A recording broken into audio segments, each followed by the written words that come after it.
Respected YouTube viewers, अगर अभी तक आपने हमारा चैनल सब्सक्राइब नहीं किया है तो आपसे रिक्वेस्ट है कि आप इस चैनल को सब्सक्राइब कर लें ताकि हमारे सारे वीडियोस आप तक पहुंचते रहें। अगर मेंबर का सब्सक्रिप्शन लेना है और ज्वाइन करना है तो नीचे ज्वाइन के जो मेथड्स हैं वो हैं, आप ज्वाइन पे टच करके इस चैनल की मेंबरशिप ले सकते हैं। Knowledge is power, knowledge is capital.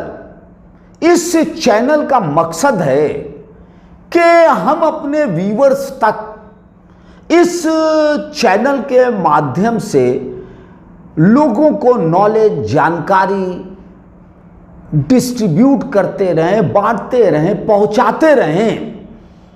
जो भी थोड़ी बहुत जानकारी फराहम होती है किताबों से या सोचने से या इस दुनिया में लोगों से मिलने जुलने से। हमने पिछले वीडियोस में द एसेंस ऑफ इस्लाम में कई वीडियोस अपलोड किए हैं। उसी कड़ी में हमारा ये अगला वीडियो है। अल्लामा इकबाल कहते हैं कि महफिले कौनो मका में सहरो शाम फिरे,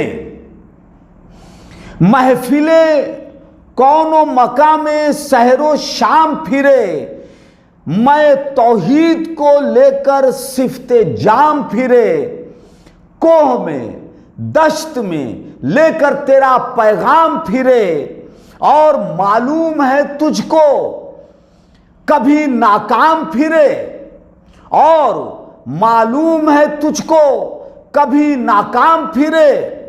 दश्त तो दश्त है, दरिया भी न छोड़े हमने, बहरे जुल्मात में दौड़ा दिए घोड़े हमने। In this banquet hall of time and space, from dawn to dusk we spent, filled with the wine of faith, like goblets round we went, over hills and plains we took your message, this was our task. Do you know of an occasion we failed you? Is all we ask. Over waste and wilderness of land and sea, into the Atlantic Ocean we galloped on our steed. दश्त तो दश्त है, दरिया भी न छोड़े हमने, बहरे जुल्मात में दौड़ा दिए घोड़े हमने। तो जो एसेंस ऑफ इस्लाम था वो प्रॉफिट मोहम्मद सल्लल्लाहु अलैहि वसल्लम के पर्दा फरमाने के बाद और तीसरे खलीफा उस्मान रजी अल्लाह ताला अन्हु के कत्ल के बाद चीजें बदलती चली गई।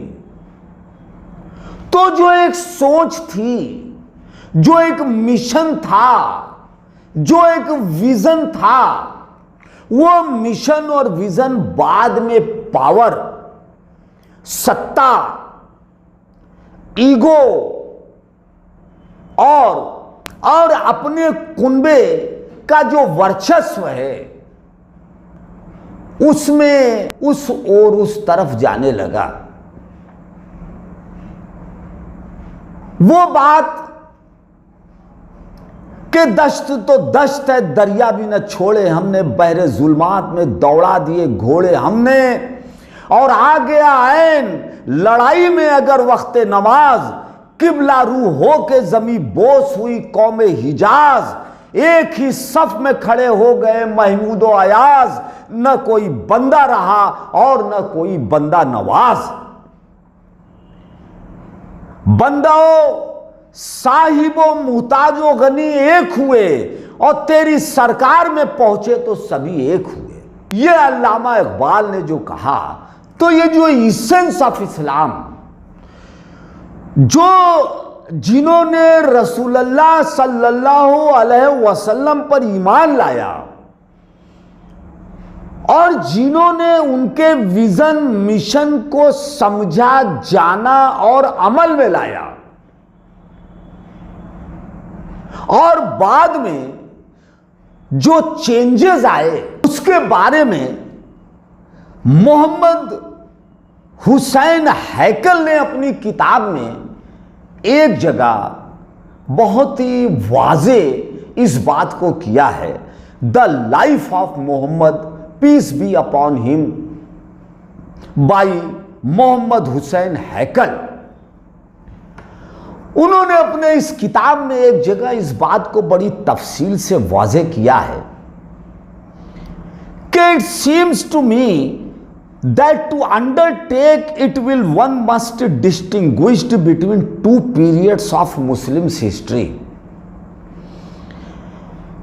के जो मुस्लिम हिस्ट्री है उसको दो पीरियड में डिस्टिंग्विश्ड करना होगा, अलग करना होगा इसको समझने के लिए। The first begins with Muhammad सल्लल्लाहु अलैहि वसल्लम peace be upon him and ends with the murder of Usman. तो एक हिस्ट्री जो इसेंस ऑफ इस्लाम, जो इस्लाम की एक हिस्ट्री का जो पीरियड है, जो पार्ट है, वो रसूलुल्लाह से शुरू होकर तीसरे खलीफा उस्मान गनी तक जाता है और उनके मर्डर के बाद जब चौथे खलीफा हजरत अली रजी अल्लाह ताला अन्हु बनते हैं, in the first period Muslim agreement was complete. It stood unaffected by the conquest of foreign lands, the war of एपोस्टेसी।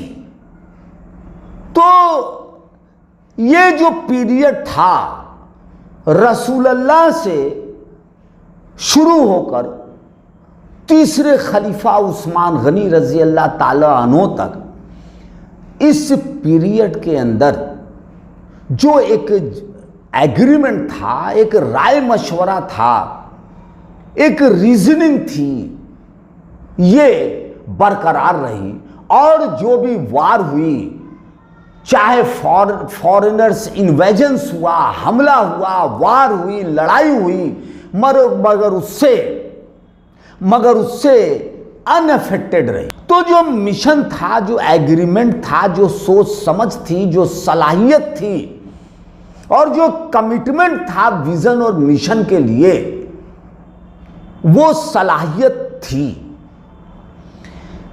The so called differences over the caliphates after the murder of Usman, disagreement spread among the Muslims. मगर जब तीसरे खलीफा उस्मान गनी रजी अल्लाह ताला का murder हुआ, तो उसके बाद बड़ी तेजी से मुसलमानों में डिसएग्रीमेंट बढ़ने लगा। वो आपस में मतभेद, डिसएग्रीमेंट, इख्तिलाफात बढ़ने लगे बड़ी तेजी से। और ये इख्तिलाफात ने अफवाहों की शक्ल अख्तियार कर ली और दुश्मनों ने इसका फायदा उठाया। उन लोगों ने भी उठाया जो मुसलमान तो हुए, मगर उनके अंदर टू ग्रैब द पावर में आने की जो एक डिजायर थी, उन लोगों के अंदर भी एक लहर उफान लेने लगी। और इसका नतीजा यह हुआ कि हजरत अली रजी अल्लाह ताला अन्हु और माविया के बीच में जंग तक की नौबत आ गई। उन लोगों के बीच में जंग की नौबत आ गई, लड़ाई की नौबत आ गई, संघर्ष की नौबत आ गई। और उन दोनों के बीच में पॉलिटिक्स ने अपनी जगह बनानी शुरू कर दी। सत्ता के खेल में जो लोग थे पर्दे के पीछे, उन्होंने अपना खेल शुरू कर दिया। In order to help the appreciate this difference, let us compare the principles implied in the assassination speeches of Abu Bakr and al-Mansur al-Abbasi।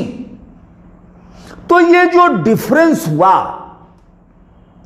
एक पीरियड और चौथे खलीफा और उसके बाद माविया तक, हजरत माविया तक, तो दोनों में जो आइडियोलॉजिकल डिफरेंस हुआ, जो विजन और मिशन का डिफरेंस हुआ, जो कमिटमेंट का डिफरेंस हुआ और जो सोच में बदलाव आया, वो इन दो स्पीच से हमारे जो व्यूअर्स हैं वो समझेंगे कि पहले स्पीच जब खलीफा बनाया गया पहली बार अबू बकर सिद्दीक रजी अल्लाह ताला अन्हो को, और जब उन्होंने खिलाफत लिया तो उन्होंने स्पीच दिया, तो जो उन्होंने एड्रेस किया खिलाफत के वक्त और अपने एड्रेस में उन्होंने क्या कहा, दैट इज वेरी इंपॉर्टेंट।